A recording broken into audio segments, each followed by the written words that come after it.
Hey guys, this is Ophion.E, and I'm here to do a discussion video about an upcoming deck that's coming in the new Challenger set,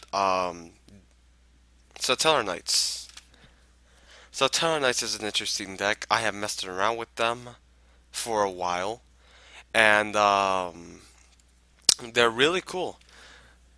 They have a bunch of swarming factors and whatnot, so I want to just talk about the deck, get your guys' opinion as well. We'll discuss about the video, and let's see where this goes. Let's see where this gets headed at. This is not a deck profile, at least not for the big part of the video. If you guys want to copy this, go ahead, but I do not recommend it because, again, most of the decks that I make first time is still a work in progress. So let's just go over the pros and cons, discuss over some cards, and let's just see where this goes. Because I really do like the deck, and I know it has potential. So let's get on with it. So starting off with the pros, this deck can swarm really fast with effects like Alter and Vega being able to give you extra summons and stuff like the Neb to be able to search, when it's summoned. Um, I guess we could talk about these cards separately at another time, but yeah, they can swarm really easily, which is great because you can make your Xyz here located at the bottom. Those are just a couple of examples. And you can let's how do I say get bigger advantage over your opponent because of the field presence that you'll have, especially on the first turn play. And you don't even have to worry about it because again, this deck has another really good thing that this deck has is they got multiple searchers. The Neb searches you a Tellarknight monster. Since they're warrior, Rhoda works well in searching monsters. And then they got this card. By targeting a Satellite monster and returning it to the deck, you can special summon the Satellite monster from your deck. And but the only bad thing about this is that as long as it's on the field, you can't really special summon any monsters except for Satellite monsters, as long as you still have that controlled special summon monster. But it doesn't matter because they have their own Infinity Barrier, which you can use advantage of. Celestial Factor states that whenever a spell, trap, or monster card is activated, you can send one Tellarknight monster from your field to the grave, and then negate the activation and destroy it. Plus, you draw a card. Who doesn't like drawing cards? Celestial Factor is really good. Um, Something that's good. They can make explosive ring fours and really strong ring fours at that.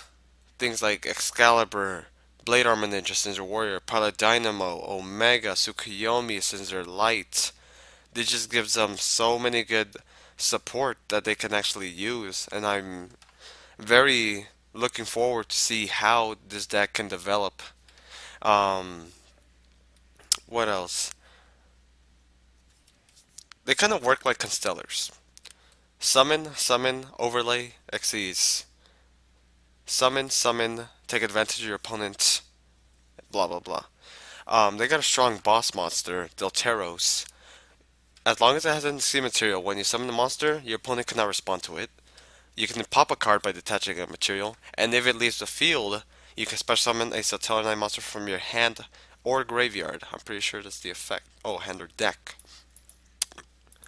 Um, has a lot of grave manipulation. If it was dark, I could see Dark Arm being played here, and being able to manipulate their own grave to bring it out, which is awesome. Um, let's see. They got many support cards again because they are warrior and because they are light, which gives them such a big advantage. And being able to stall out with cards like Thunder King, because you'll hardly add unless you summon the Deneb, and I'm pretty sure if you're smart, a player, then you're gonna go for your searches first and then go off with that Thunder King, potentially stunning your opponent for a good turn or two. Um, let's see, and their normal summon is basically like not even the normal summon. When they are summoned, that's like their big push because they get their effect when they are summoned. not when, if they're summoned. So they cannot miss the timing, which is great because for those who don't know, missing the timing occurs whenever a monster effect states that when you can, and in the middle of a chain link and it doesn't resolve last, then that's missing the timing because it can't get its effect. But cards like if, this card, blah blah blah, even though multiple chain links will be resolving, they will still get their effects, which is great. Um, but even with all those pros, even though they can go for multiple rank fours, even though they can stun your opponents, there's still problems with this deck. Faster decks, I found, outbeat this one because it takes time to set up, which is sad to say the least because the meta is basically increasing in speed. And especially with pendulums coming out, the OTKs are just going to become massive. So don't be salty if you do ever decide to make this deck and it doesn't go like you planned because you played against, oh, I don't know, Infernities or Mermails, and they just got the upper advantage over you because they just swarmed the field so fastly, so much faster than this deck. Um, yeah, so that's one thing. They lose to faster decks. Light Imprisoning. Let's talk about some effect negation cards. If you negate these cards as effect, they can't do anything really unless you overlay them and just like do that, which is a big problem because if you think like Skill Drain, Fiendish Chain, Breakthrough, Veiler, Plasma, you're gonna lose because you need the effects. These rely to be on the field and have their effects when they are summoned, which is really really sad because and on top of that, they are grave reliant. And let me tell you why they're grave reliant. Whenever you go for this card, you most likely will go for the Altair because when this dies, you get to summon that, special summon that, and then make a rank 4. And if you use stuff like DD Crow, use stuff like Soul Release, you lock down that deck. You have control over that deck, which means that this deck really can't play. So that's a problem because they're so grave reliant at certain times, and they lose resources so fast. It's just incredible. Um, so that sucks for them. And they can only get one normal summon per turn unless you like summon this guy, but or that guy. But again, if their effects get negated, what are you gonna do? You can't normal summon again. But this is where this card comes in hand. Celestial Aura states that whenever it's your turn, or the battle phase of your opponent's turn, you can special summon one Teller Knight monster from your hand. Why is that good? Again, just like I stated before, they only get like a normal summon per turn.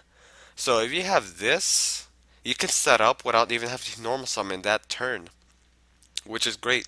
Also, if you find yourself in a situation where you need to stall out in your opponent's turn because they just happen to Dark Hole, um, Celestial Aura helps you and lets you stalls out right there from not being able to get hit by an attack. So that's nice. But again, what if you don't draw into this card? You have no place. Let's continue on. Can only keep up with the meta by, how do I say, countering the meta. That's what I want to say. And what I mean by countering the meta is they need a bunch of cards that would prevent them from going any farther. Just as the examples. Um, Without them being able to stop people's plays by running faster decks, they really can't do much. Because they are slow. They are slow. They take time to set up. They are like Fire Fist now.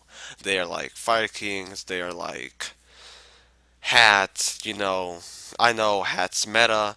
Hat wins regionals, but you gotta admit they take a setup. And if you have nothing on the field, Hat can't do much except for Ah, excuse me. I just came from a good nap and I'm pretty tired. Anyways, um, those type of decks still take setup, and without that setup, they have no plays. Which is why I don't know. I feel like sattelarknights need something to make them a little bit quicker. But of course, that's my thoughts on the deck right now.